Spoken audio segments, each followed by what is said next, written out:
Okay, everyone, so we're back again talking about the incredible work that Neon Flux Studios is doing. I can't believe this. What they've done since maybe a month ago, month to 6 weeks when they dropped the initial video for Game of Death, like their concept of it. And then, of course, we got the updated version.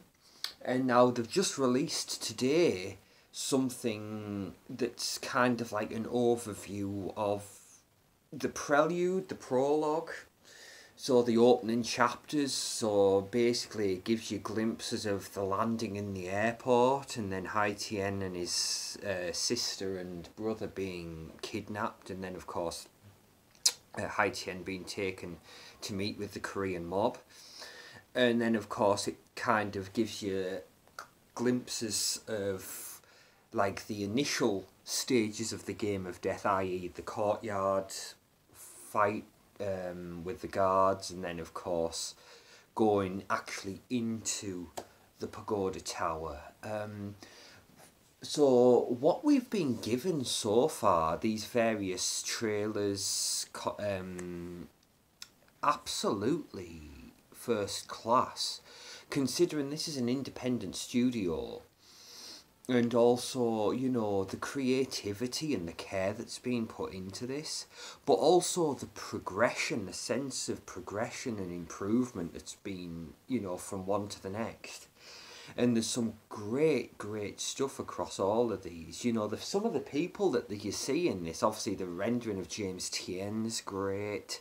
Of course, you've got Nora Meow. And then, of course, you put Bob Wall and Bolo and Mr. Han. It's Shikien, I think.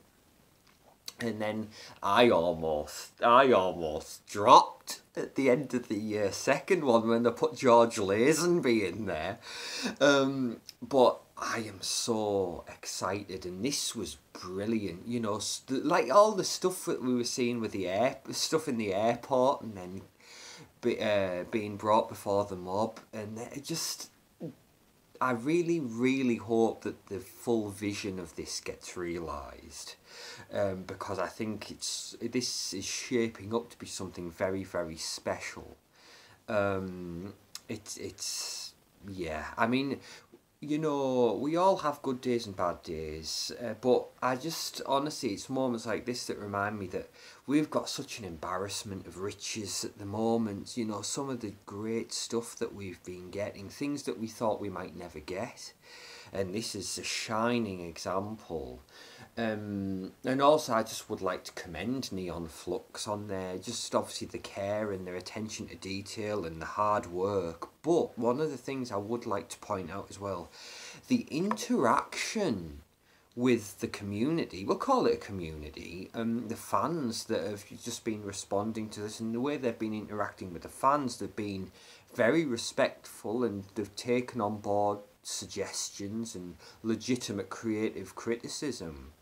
But also just the gratitude and also the appreciation. You know, they appreciate that there's people who are enthusiastic about the work they're doing. And I'll go so far as to say we've got an independent group here, an independent studio, in the way they're handling, I mean, granted, it's the early stages, but the way they're handling, like, the interaction with the fan base, it puts the big Hollywood studios to shame. But so again, just what a class act that the guys at Neon Flux have been and continue to be, and you can really sense that this is coming from a good place, you know. And I just would love to see them really succeed. I'd love to see a fully realised vision of this, you know, a completed film would be incredible. And again, I touched on it last time, but if they could get Shannon Lee involved in this, you know, it's something that I would love to get her thoughts on. And of course the Inner Santos, people like that, great. But that wraps this up. Again, I'll link to the new video in the description. Go check it out. There's some incredible stuff in there, and just really excited for what's coming next. So keep on rocking, Neon Flux. We're all rooting for you. Thank you, everybody. Bye-bye.